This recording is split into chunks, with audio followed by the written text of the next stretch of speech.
Welcome to the Ashleigh Show, where the heartbreaking, the hilarious, the practical, the spiritual, it all belongs. Some weeks it's me sitting in this pink chair, spilling what's on my mind. Other times we have guests. Sometimes I strap my mic on and we just kind of vlog pod, if you will. And then sometimes it's just a moment we pause and reconnect, almost kind of like a guided meditation type of week. Anyways, whatever it looks like, I hope this episode leaves you comforted, feeling a little bit lighter, and more grounded in the good that's in front of you. So let's get into today's episode. Today's episode, as I'm sure you saw in the title, it's all about how I do my whole bedtime routine with my kids when I'm solo parenting. But before we get into it, oh my gosh, we need to catch up a little bit. So here's the thing. Two things. One is, if you follow me online, then you maybe remembered that I have been battling a terrible stench in my car because I, in fact, left a tube of ground turkey in the Texas heat that exploded in my trunk and into the fibers of my carpet and just baked in there for a week. And it was absolutely horrific. It was easily peasily the worst smell I've ever smelled in my entire life, to the point where my kids were crying that I had to make them smell it again. And people near me, people who were parking near me, were suffering when I opened my door, audibly suffering, like physically getting weak in the knees. They could not hide it. I mean, I'm telling you guys, it was horrible. It was horrible, horrible, horrible. Well, once I got the turkey itself out, you know, I found it, because that's the thing, is it was hiding. I literally could not find it. It was in like underneath all bunch of stuff in my trunk, like underneath my wagon stroller. Anyways, the point is, once I got it out, I could not get the smell to get out of the car. Like, it had like baked into the car. And so then I had to call my husband and say, hey, the car smells, I'm just gonna throw it out. Kidding. That's how I treat Tupperware. I did not do it to the car, even though that's what I really wanted to do. What I ended up having to do is anything that was in the car needed to go. So like any type of diaper that was like ready to go, it like absorbed the smell. Clothes absorb all the stuff. And I have a lot of stuff in the car. It's just part of my lifestyle. So got it all out. Then I sprinkled baking soda all over the car. And then I got one of those like air fresheners. It's like supposed to be like one of those air deodorizers, you know? And I let my car air out for maybe 4 days. Not consecutively. Like, I obviously drove the car, unfortunately. I just let it air out, and finally, I can say it is truly gone. I thought it was going to be almost gone, because I actually had heard horror stories from people online saying, like, oh, it never goes away fully. But I'm going to say, the baking soda, the airing out, it worked for me. So, that's that. The other thing that we need to catch up on is, I don't know if anybody here listens to Kylie Kelce's podcast, Not Gonna Lie. I've listened to a couple episodes before. She has this like segment at the beginning called, oh, excuse me, baby, called Doom Scrolling, where she'll like share one of the reels or TikToks that she had seen that week that stood out to her and like talk about it. It's so funny. Well, I did not listen to this episode until I was told to, that not too long ago, I think it was maybe like last week or 2 weeks, once this airs, I think, she did one of my Type C mom as her like TikTok doom scrolling segment, and like talked about how she too is a Type C mom, and she gave an example of how she will not clean out her diaper bag. She just like adds diapers to it. So she always has diapers. They just may not be like the most current up-to-date size. Yeah, girl, same. And anywho, I say that one to say that if you DM'd me that a Type C video was on her doom scroll video of the week, thank you, because I don't think I would have ever seen it if you guys wouldn't have said it. So truly, from the bottom of my heart, thank you. The second thing that is the takeaway is that the Type C Mom Club essentially has a celebrity endorsement. We are in fantastic company. And to pivot to something a little bit more serious on the topic of this, I wish so badly, and I say this as humbly as I can, and I pause because I don't want to sound a certain way, but it's like, you know those girls who are like, trust me, you do not want a platform. No, it is hard work being an influencer. You do not want, I never want to be like that. And I actually don't think that way at all. So I don't want to be like, ugh, thousands and thousands of DMs. I like hate, I don't want to say that, but please know my heart when I share this. I do wish that anytime I got a DM about how much a mom out there resonates with my type C content. I wish I could like forward it to everybody, because there is just such a comfort, and this is gonna sound kind of weird, like a balm to my soul, and hearing these stories that other people are sharing that are so like type C coded, I guess, that make me feel so much less alone. Like, obviously I put examples out like in my comedy skits and in my content, but like you guys are living and experiencing motherhood in 2025. Like, you have your own examples too, and just to hear them and be like, wait, no, me too. I didn't even think about that, but like I do that too. We're all in this together. Oh, our husbands think we're crazy at times. Yeah, no, girl, same. That has been such a relief. And in really sticky moments when motherhood feels hard, it's 4 o'clock, I'm so overwhelmed, or like whatever it is, I feel like I can't wear all the hats that I want to wear. I'm just like, no, but like these stories of these women are so encouraging to me, because we are all truly doing our best. Anyways, I'm not going to get all mushy, but I do wish every DM that has like a story to it that is so like comforting and soothing to me, I wish I could forward it to everybody. Just put it on blast. But okay, so live streaming this idea. If you hear some raspberries, it's my baby. Live streaming like this idea is fresh. Give me 1 second. My baby just brought the snot sucker up to me, and I can't resist. I love sucking their snot. And you asked, girl. Okay, so here's what I was gonna say is, if you have a very type C coded story, or like, essentially, I would just love to use this podcast as a way to continue to share stories. So I've always kind of wanted to do a thing where you can call in. You're just gonna DM me on Instagram a voice memo of like of a type C mom story. I want to give them airtime. Literally, hear me say this. I want to give them airtime. So, yeah, I'm deciding that right now on the spot. I hope you guys are enjoying watching this decision be made. DM me very type C stories, and I'm going to start picking some and putting them in these episodes, because I wish I could scream from the rooftops. You are not as crazy as you think you are. You are not alone. We are all doing it. You are in freaking fantastic company. Please hear me say that. Okay. Well, now that we've caught up, let's get into today's episode. I have shared this before, but I'll share it again. I have 3 kids, and I just finished a chapter of my life that was my husband working till like 10 or 11 p.m. every night. It was so hard. It actually was the entirety of Fun Mom Summer. If I ever get a question in my DMs that I feel like I can't answer with my thumbs, I'm gesturing texting right now if you're watching. Sometimes I'll send a voice memo, but a lot of times I'll just screenshot it. And if I get it again, then I'm going to make it into a podcast episode. Because I really value being responsive like that, but sometimes it's just not feasible to say it in a text message. And squeeze an entire bedtime routine into a text message. Okay, give me a second, because I'm going to drink a little drink of my Dr. Pepper. So here it is. There are some components to making this bedtime routine all that. The first thing is, I want to think about what are everybody's needs and how do I make the next couple hours meet those. And by everybody, I mean you too, mama. Okay? So I have a baby. I have a toddler, and then I guess she's not really a toddler anymore. She just turned 4. But at this time, she was like an almost 4-year-old. So a bigger toddler. 2 toddlers and baby, and myself.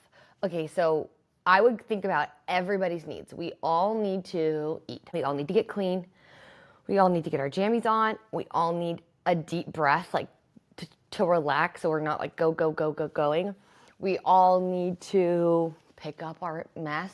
We all need to feel like maybe I needed them to watch TV so I could spend some time like restoring my personal patience before going into it. I just took inventory of everybody's needs, big emphasis on including mine. And then I would craft our afternoon. A lot of times, if I was doing bedtime by myself, I wanted the kids extra super duper tired. So we would go to the splash pad. We have a splash pad in our neighborhood. We would go to the pool. I will say this, my toddlers are very, very timid around the pool. They're not gonna like just start sprinting into the water. That's why I took my kids 3 and under all by myself to the pool. Is because, as crazy as it sounds, I trusted that they were not gonna jump in because they were scared. The fear really kept it doable for me. If my kids were like more daredevils, then I wouldn't be going to the pool by myself. So if you're wondering, like, how did she do that? I only did it because they were scared, okay? So sometimes we'd go to the pool, sometimes we'd go ride bikes, whatever. I tried to like do something that was really energetic, and I tried to do something that involved not a lot of people touching me, to be specific, like playing outside. If I find if we play inside or if I want to play with them in the house, they're gonna like be kind of like hanging on me. And I know I can't be feeling catched out going into bedtime by myself, because the way I personally get my kids to go to sleep is very physical contacty, and I need to like balance it. Okay, so then we go to the pool. Another thing I typically like to do is I like to make one dinner for everybody. I don't really like to do a lot of cooking because I don't really feel like I personally can do a lot of cleaning when I'm doing bedtime by myself. So I would usually make like a big snacky tray, fruits, vegetables, and some type of chicken nuggets, or like, my kids don't eat lunch meat, sadly, but that would be a good thing, like a cheese and cracker, turkey, like some type of protein type dinner. Or buttered noodles, a lot of buttered noodles. So we would make one big snacky plate tray. Sometimes we'd take that with us somewhere, we'd eat it at the house, but what I want you to hear is one plate for everybody that we're all eating out of. And that kind of, in a weird way, the ritual of us all eating together off of one big plate, you know, harnessing the power of everything tastes better off mom's plate type thing, really helped me remember that we are in this together. And this is just my experience. I have found that motherhood feels very sticky for me when I take the community element out of it. It feels very sticky for me when it's like I take care of them and I meet their needs and they live in a different world than me, and as opposed to like trying to find a way where our world is one beautiful melting pot, if that makes sense. And so I was eating all off the same plate, was like kind of an in your face way for me to be like, yes, we're all doing this together. There's room for all of our worlds and all of our needs to be met right here, right now. Obviously within reason. So then we would eat, and then a lot of times we would watch a movie.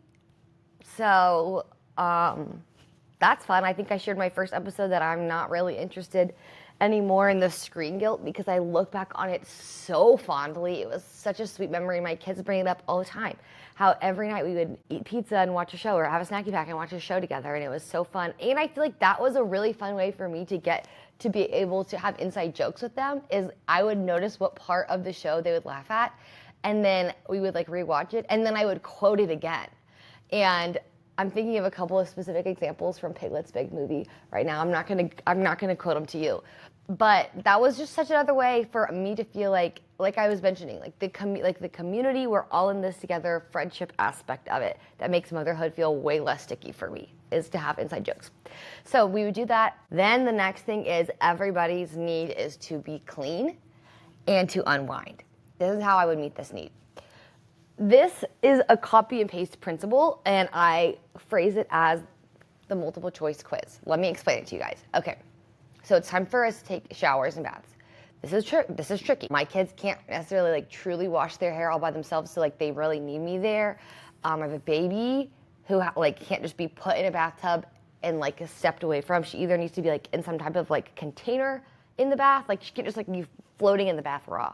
So this one was tricky. So these were my options. I could either bathe them all individually and then put a show on and then like hope that my baby would be like cool about being in a bouncy chair while I was in the shower.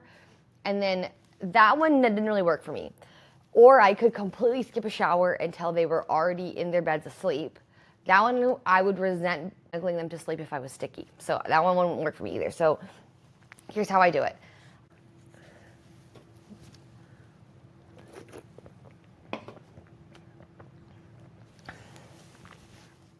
I've done this two different ways based off the different houses we've been in. Right now, the house that we're in, the bath and the shower in the primary bathroom, like in our bathroom, are back to back. So there's like kind of like icy glass you can kind of see through the shower into the bathtub. I would start my shower, start the kids' baths. Then I would put my toddlers in the bath. I felt comfortable with my toddlers being in the bath, bathing, as long as I could see them through the glass part of the shower, which I could see enough. And if I was feeling extra anxious that day, that I was like, oh my gosh, what if they like go under? What if they like bonk their head or whatever it is? I would make them sing the whole time. I would make them sing the whole time. So as long as I could hear their little voices singing, I knew that they were safe and not hurting each other and not under the water.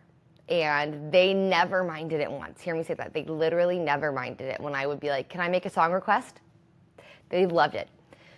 I would shower, rinse off, blah, blah, blah, blah, and then by the time I'd get out, and my shower was fast, obviously, then I would get out. I would get the baby, who was sitting on the floor during this whole thing, playing with a toy.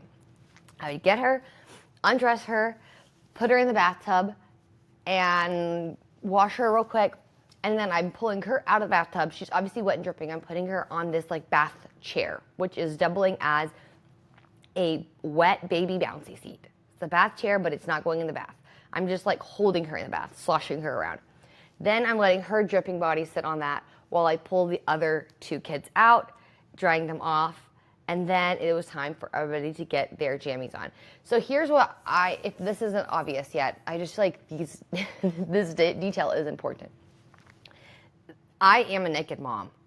You know how they talk about online, like, are you a naked mom? Are you not a naked mom?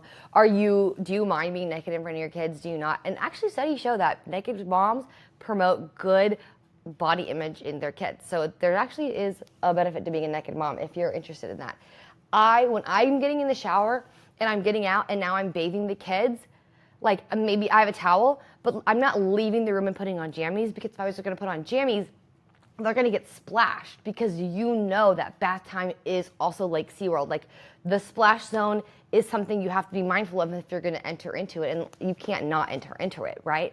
So that's just a logistic that I feel like might be helpful if you're trying to figure out how to craft your own personal getting ready for bed. Okay, so then now we're catching you guys up. I have a baby who's dripping wet in the bath in her little bouncy chair. I have me who maybe has a towel on her head, or like maybe a towel around my shoulders. Who knows? Or maybe nothing. Who knows? And then I have two kids who are now wrapped up in their towels. And then it's time for everybody to go get their clothes on. I have only one child who can dress themselves. And a lot of times she doesn't want to because nobody else is doing it. So then it's Mama Duck style. We are walking one step at a time. The first step, we're doing it in order of potty trainedness. My baby is the least potty trained. We are all going and getting her stuff and getting her diaper on and getting her jammies on. Then we do my son. And if they want to like run around and be silly while I'm doing it, that's fine. It's not like they're like absolute robots. It's just this is the order and they know where I'm going. And the last step is my daughter's room. Excuse me, then not the last step. It's like the last step would be my daughter's room. We get her jammies on. Then the last step is mine. And I get my jammies on. Okay, check. Everybody is clean and in their jammies. Okay, so what is the next need that needs to get met? It's a bedtime snack. I'm having a bedtime snack. That's my need, is a bedtime snack. I always have a bedtime snack. So my kids are having a bedtime snack too. I mean, why would they opt out of it? So then we all file down the stairs.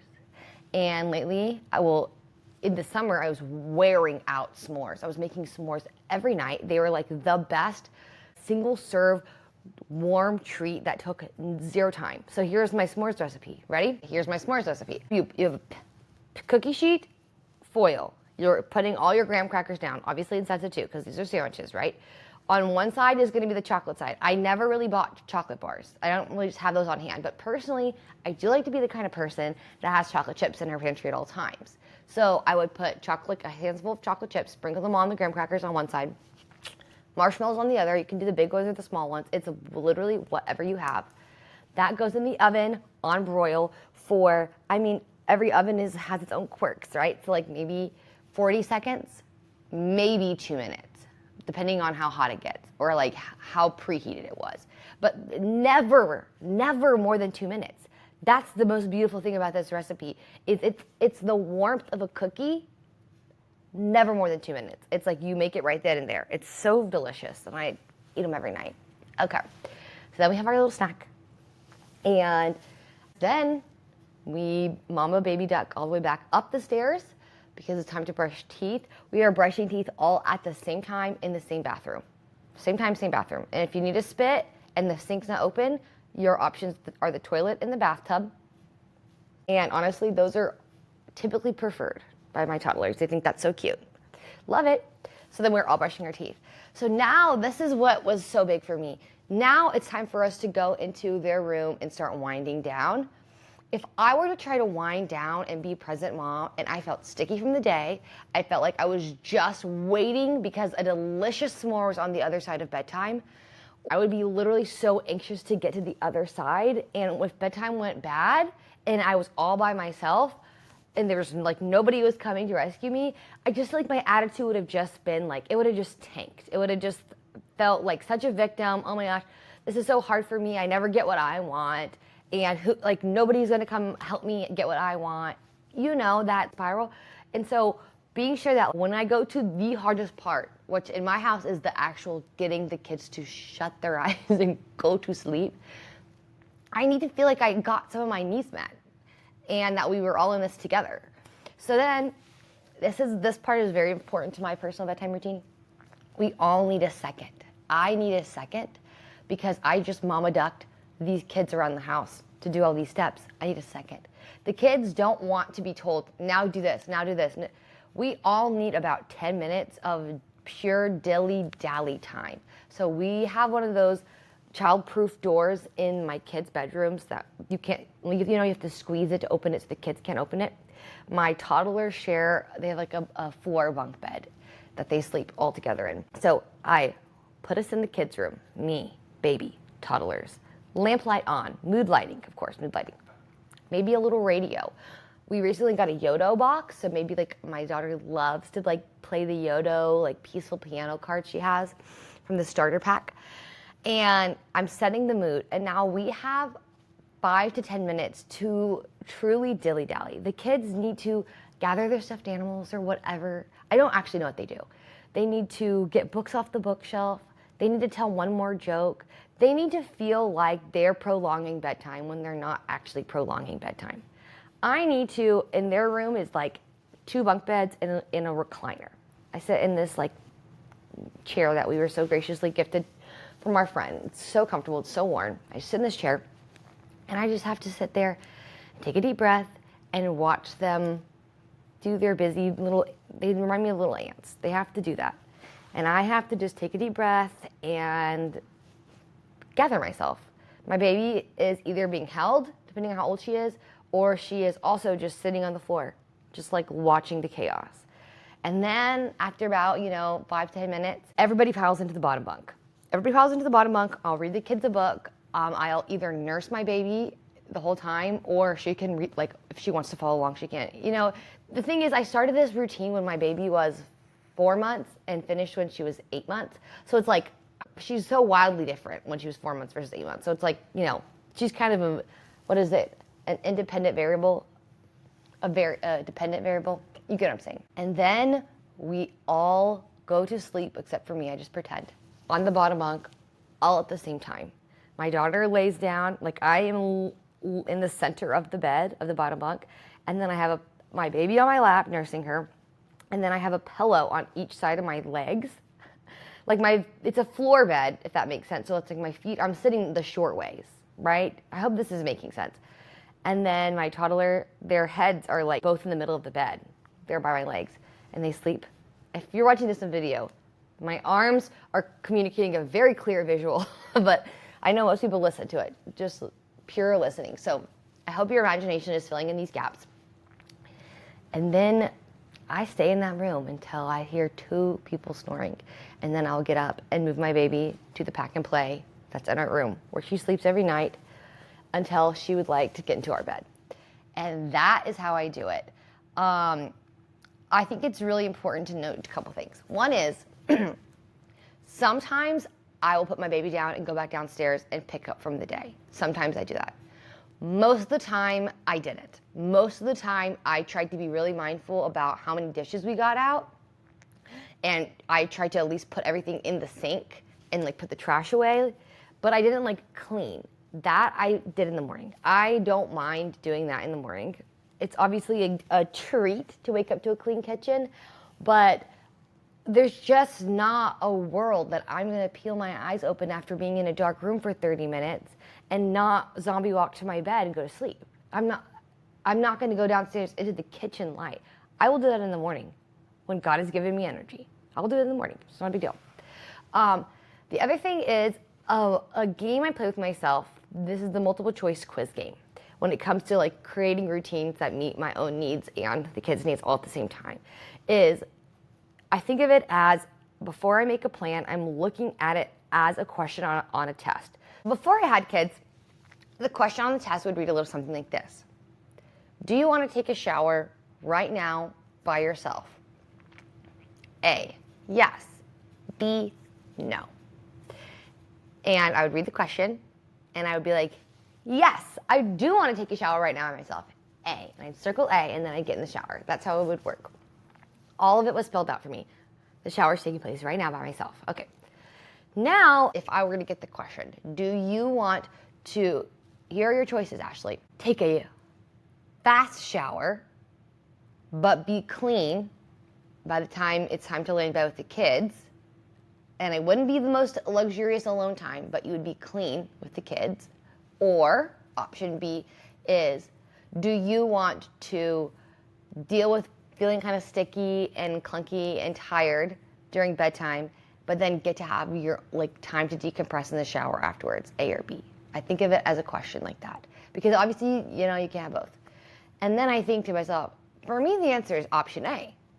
Maybe not for you, but yeah, the condition that is already spelled out in the question is it's not going to be a long shower. So when I choose A, and I understand going into this shower that because I'm choosing to take a shower before I lay down with my kids, I'm also choosing to not be able to zone out and let my mind wander and it to be like super great decompress time. That's a part of my choice. That helps me resent the choice so much less. That helps me not be in that mindset of, what does a woman have to do to be able just to take a shower by herself? Because I can be like that. Can't we all be like that? But for some reason, going through it in my head ahead of time and being like, when you say yes to being clean, you're also saying yes to taking a short shower. It kind of helps me just kind of get on board with, this is the choice, and I'm going to own that I'm choosing it. I'm choosing it in its totality, and I'm actually really glad that I got to make this choice. And then I'm clean, and bedtime is connective. I shared in a podcast, I think it was actually the episode right before this one. Maybe not. 3 before this one. I'll put in the show notes about habit stacking and how I try to create a routine out of doing the things that I always have to do that I can't get out of to either make them be good for my relationships or productive for my house. Most of the time, I'm trying to make the things I absolutely have to do with the kids like centerpieces of our relationships. Getting ready for bed and getting ready in the morning is one of those things. I really want them to be connective and not high stakes, pressure, rushy, come on, get in bed already. I really don't want it to be like that. So anyways, sometimes thinking through those choices ahead of time, it kind of reminds you that you have the authority, that I am choosing to not be sticky when I lay with all of them in bed. And that is the solo bedtime routine. I'm walking from their room to my room, clean, and I've had my snack, and then realistically, I'll get in my bed and scroll. So that is something on my time to reinvent my life postpartum list that I have not quite gotten to. One of the things on my list of all the things I want to kind of change is not falling asleep on my phone. I'm pretty good about not getting on my phone first thing in the morning. I notice a difference. Candidly, I don't really notice a difference in my sleep if I fall asleep on my phone, and I'm crazy. I'm so obnoxious about it. I will sometimes fall asleep on my phone on TikTok, and my hand will still be holding it near my face, and my husband will come in and he'll be annoyed because it's the exact same TikTok over and over and over again. And somebody is the lucky creator getting all of those views from my sleepy hand to yours. I think that's so awesome. I don't want to necessarily be like that. But I really don't feel like I wake up the next morning and I'm like, oh, that was too much blue light. I could have been in deeper sleep. I just don't say that. But science says that it's good for me. So I actually do trust science over my experience, for better or for worse. So that is today's episode. I think in the next month or two, I have a podcast episode coming out about our morning routine, not specifically when I'm solo parenting, but just how we typically do mornings in our house as a mom who works from home and my husband's working, and you know how it goes, in the Type C Mom Club Facebook group. I will be asking this question, so if you're not in it, join it and respond to our thread. We're all gonna be sharing what are the things that keep us the most sane when we're doing bedtime by ourselves. Let's all share stories and learn from each other. I want you to know I'm with you in this chaos and I'm cheering you on. I'll see you same time, same place next week.